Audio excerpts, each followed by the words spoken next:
ألف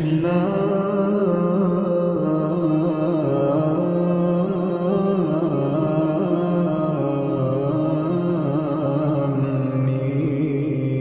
ميم. الله لا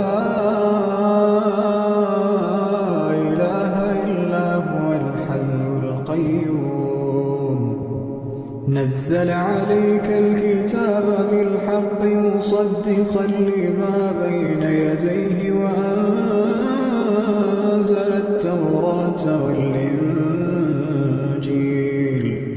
من قبل هدى للناس وأنزل الفرقان